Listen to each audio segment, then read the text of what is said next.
Who wants to say hello tonight? Me. Go for it. Hi, welcome to what is a garden?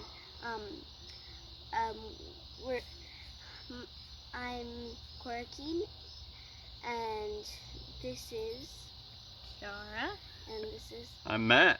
and we're doing a project called What is a Garden, and we're doing this cycle, 3 questions: what, so what, and now what. 30 days of adaptive action. Yeah, and today the subject is what values we bring into the garden, and um, me and Daddy are gonna tell a story. Is that right? Man, why am I even here anymore? This is getting good. Why are you here? Bam! Oh, okay. So, great introduction, Cora. Thank you very much for that. I'll just start out. What are a few values that you bring to the garden, Kiara? Love, tenderness, care. How about you, Cora? What are a few, same thing, right? What are a few values that you bring to the garden? Curiosity.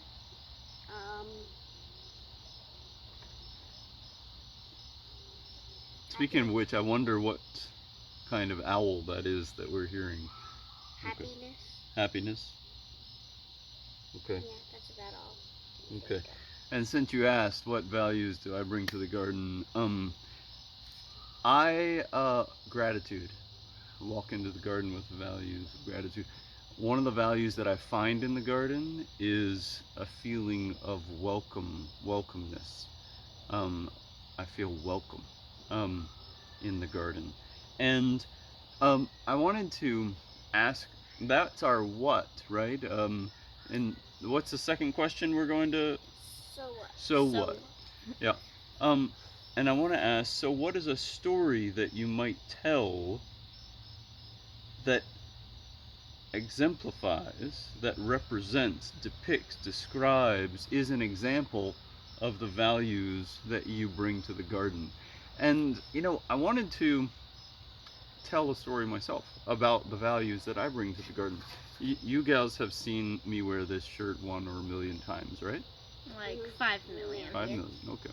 So this guy, this little dude here, dudette paddling in the, and then it's so faded, right? It says Smithfield. It does? North Carolina, it used to. It doesn't say it as loudly any longer. So, some years ago, I participated in a project called the River Cube Project with a friend and colleague, Christina Weisner, and she's a sculptor, and as a scientist and sculptor, we partnered to create a sculpture and paddle it the length of the Neuse River. So 250 miles or so, maybe more, from the source of the Neuse to Ocracoke Island in North Carolina. We stopped at a bunch of towns along the way. One of the towns we stopped at was Smithfield. Now, when we would stop at the town, we would often camp in one of the parks along the river in the town. We camped, we set up our tents in one of the parks along the river in Smithfield. After we had set up the tent, I went for a walk around the town. I stopped in a gift shop and I met the 2 owners of the gift shop and talked to them for a while. They didn't know what to think about someone saying they had just paddled up, not something very common in Smithfield, I gathered from their reaction. Paddled up in kayaks and were pitching a tent in their town park, and explained the idea of paddling a sculpture down the length of the Neuse River, and a 2 million-year-old river, by the way. And again, they were interested, fascinated, confused by the whole thing. And we carried this question with us through that whole project. 1 month of kayaking down the river, what is a river? So I'd ask everybody, what is a river? What was their perception of a river? Well, after that conversation, it was lovely. They had a beautiful shop in Smithfield. I walked around some more through the town, grabbed a bite to eat, and I got back to my tent. And when I arrived back at my tent, there was a t-shirt. There was a t-shirt waiting for me at my tent. And there was a little note that said, "Thank you, Matt, for visiting Smithfield and our gift shop. We just wanted to leave you with something to remember Smithfield by." And I took this t-shirt and I wore it for, the next 1,000 miles of kayaking. And to today. Yeah, and twice. Yeah, exactly. And So that for me was I felt this feeling of gratitude that they made me feel so welcome in their town, right? They gave me even a thing, an object that represented our relationship. And for me, that was a story of that sort of was an example of these values of gratitude and the feeling of welcomeness. Now, I want to go back to you, Cora, and say, and ask you, so what is, now my story was a little long, yours doesn't have to be long at all. So what is a story that exemplifies those values of, for instance, curiosity that you shared? well, so this story I made up. It's not a real one, but It's might about be- to be. it might be funny, might be, I don't know. Okay. So one day there was a little girl who wanted to see what a garden looked like. So she walked over to her neighbor's house and asked if she could look in their garden. They said sure. So she went in their garden, she looked around. She had never seen any of those bugs or plants or anything. She lived in the city where there's no plants or anything. And she saw there was a flower on a pea plant. And she saw a bee flying. And she wondered what the bee was. So, and she wondered what it would do if she tried to grab it. So she snatched at it, and she got it in her hand. The bee stung her. She yelled and screamed, and she ran back home. And her mom said it was just a bee sting, and she said, "Oh, okay." The end. Round Yay! of applause. Thank you, Cora. That was a lovely story. Now, Kiara, I wonder, in hearing that story, so what might be some questions you have for Cora about her story, or do you have a question maybe about her way of describing those values? Well, how did you come up with that story? What made you think to make a story about that? Well, I had to value curiosity.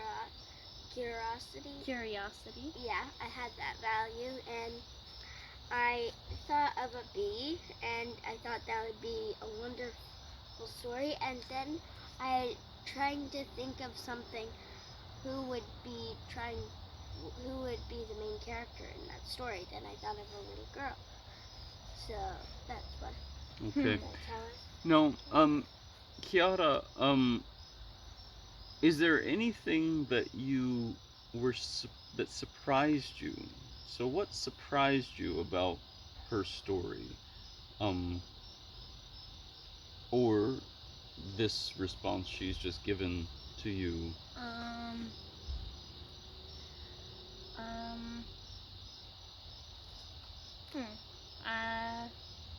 It's Well, okay if there's nothing surprising, that's yeah, fine. there's nothing surprising.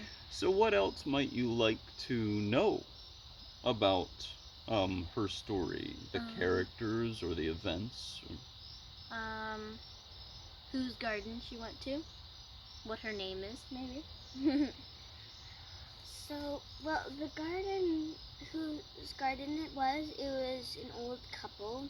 Um, the the the man owns the garden, and they had a garden similar to this one, really similar, and the owners of the garden's names were the the woman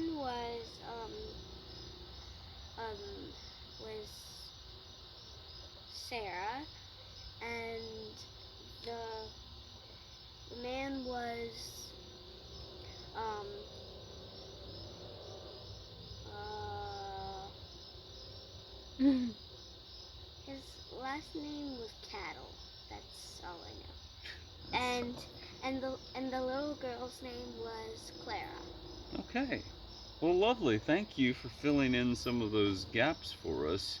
You have a beautiful, I think Kiara and I agree, you have a beautiful ability to tell stories and share some of your imagination with us, Cora. Thank you for that.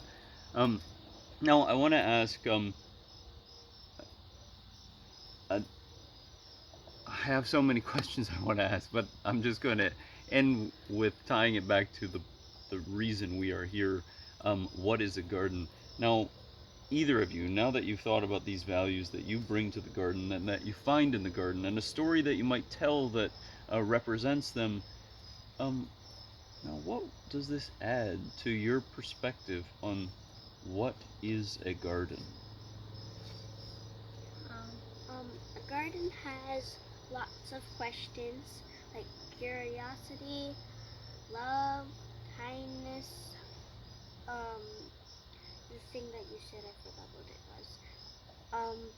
And all of these different questions. I could go on and on, but I'm not going to. And I just love gardens. They're fun and lively and have so many things. Yeah. Gardens are full of stories.